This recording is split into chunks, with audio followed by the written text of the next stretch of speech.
I've heard about colonialism, I've heard about countries taking over other countries, I've heard about oppression, but I never thought in my whole life I'll ever experience or witness something as drastic as this. In a blatant form of expression and zero consideration and zero respect, here is an American congressman explaining to his peers on how America should have acted in Niger, or can still act. Niger very recently asked American soldiers to leave their soil. The American presence on the territory of the Republic of Niger is illegal and violates all the constitutional and democratic rules.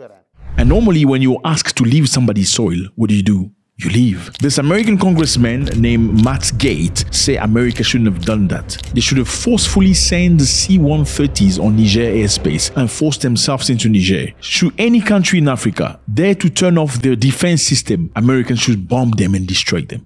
Listening to this guy, you think you're listening to a bully talking to people with no defense against them. This is crazy, fellas. Listen to this. He's going to mention C-130, and I'm going to explain to you what C-130 is for you to get the context. So C-130s are airplanes made by the armed company Lockheed Martin. It's an American 4-engine turboprop military transport aircraft designed and built by Lockheed. It is capable of using unprepared runway for takeoffs and landing. So this is a little bit like a 4x4 of airplanes. Listen to this. Mr. Speaker, I rise to warn this body of the deteriorating conditions in the African country of Niger and to give rise to the concern of service members and contractors. More than 1,000 of them right now are functionally being held hostage in Niger. They are being used as pawns during a negotiation that has left America at the bended knee of third world criminals and thugs as our troops seek medicine and fresh water. Third world criminals and thugs. That's what you are called. Third world criminals. Unbelievable. Let's go. And troop rotations. How did we get here with more than 1,100 Americans endangered right now in Niger? Well, it started back in March of 2023. Secretary of State Antony Blinken went to Niger and proclaimed that it was a model of resilience, a platform for great democracy. It would be where America would execute its Africa strategy. 1 year later, almost to the day, there was a coup in Niger. And guess who overthrew the government that we said was the great model of resilience? People we trained. We trained the coup leaders to go throw out the democratically elected government of Niger. And I know this will surprise you, but after that occurs, they say they want our bases that U.S. taxpayers have poured more than $1 billion into gone. They want our service members gone. And so I came to this floor after hearing from some of my constituents who were stationed in Niger.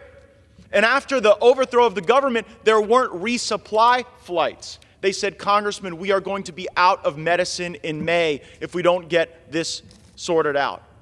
3 days after I filed part 1 of the report that I am supplementing today, the Biden administration announced that we will be leaving Niger. A welcome sign, I'm sure, but the leaving didn't actually happen. We have people who are now more than 200 days into a 180-day rotation, and while the negotiation regarding retrograde and withdrawal are ongoing, the government in Niger is using the well-being and health of our service members as leverage to get what they want out of our government.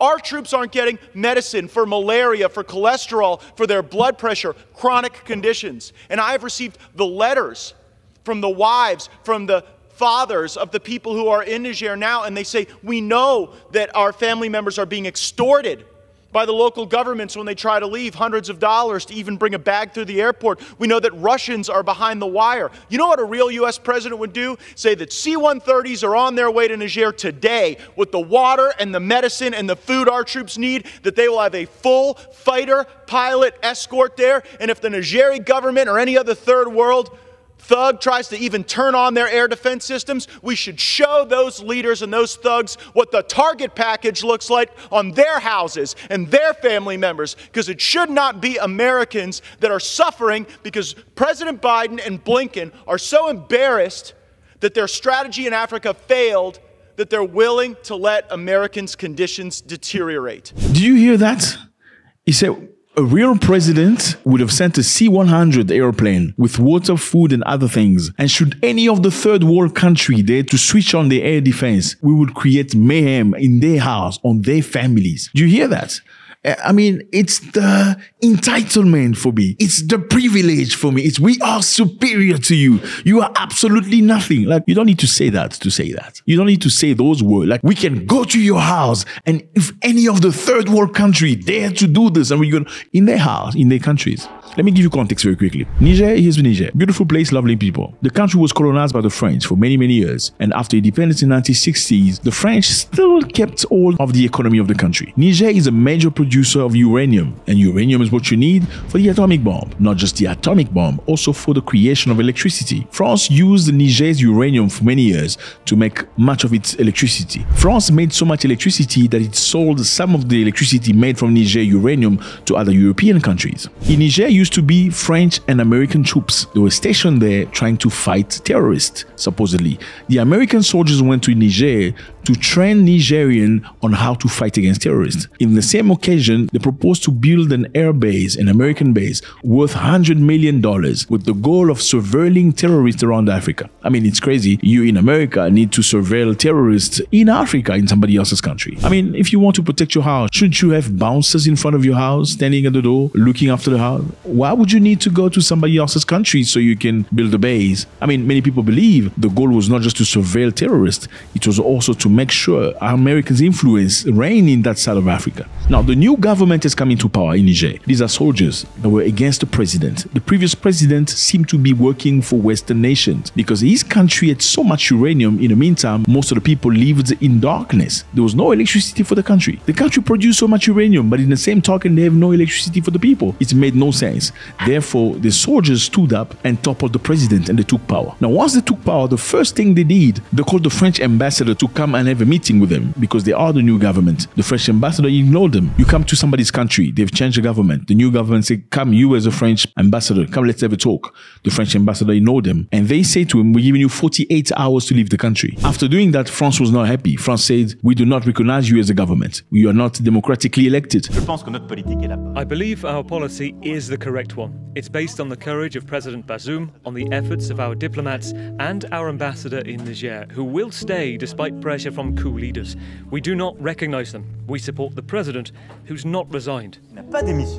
We're talking here about somebody else's country. This is Niger. The Nigerians say it's not for you to tell us whether we are legitimate or not. You are not Nigerian. You are going to leave our country. Emmanuel Macron stood up and said, if you dare touch my interest, I am going to defend them. In other words, I am ready to bomb you if that's necessary. Now, because that sounded too weird and too odd in somebody else's country, they were ashamed. The people of Niger, the civilians, came down the street in millions asking French soldiers to leave the country. They eventually left. Americans were also in Niger, in Agadez. That's where they were stationed in their base. They thought they had no issue. And in fact, they had no issue until the Nigerian Prime Minister traveled to Iran, going to have a talk with the Iranian counterpart. After the Nigerian Prime Minister went to Iran, American diplomats made a comment. They accused Niger of wanting to sell uranium to Iran. And you know, if Iran gets uranium, they're going to create the atomic bomb. They did that expecting Nigerians to come and explain themselves. Say, oh no, we did not try to sell any uranium to them, because that's what most African people would do. But unfortunately for them, the Nigerian then say to them, okay, it's not for you to tell us who we're going to cooperate with. It's not for you to indicate who's going to be our partners. You know what? You actually pack your stuff and leave.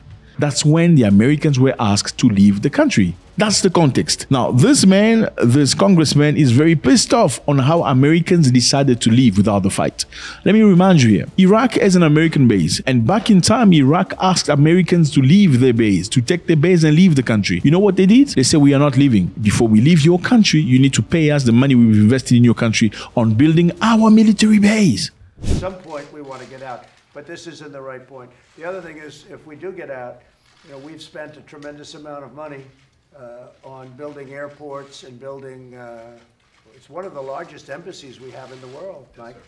And we want to be reimbursed for the various costs that we have had, and they're very significant, but we'll work something out. And I talk sanctions, but I'm only talking sanctions if we're not treated with respect. We have to be treated with respect. You need to pay us for the money we've use without asking you to build our military base on your land. So they stayed forcefully in Iraq. But unlike Iraq, in Niger, they packed their stuff and left. Now this congressman is pissed off, saying, it's not late. This is so un-American to just leave and go. Why would you leave? Let's go back to these third world countries. If they dare turn on the defense system, we're going to bomb them and show them they're nothing. Third world people. That's what he's saying. And he says it's not late. Well, they are special people. You're not. You're nobodies. You're not worth it. You're not worth the time. Third world country. I don't know how I feel about this. Let me know how you feel about this. God bless.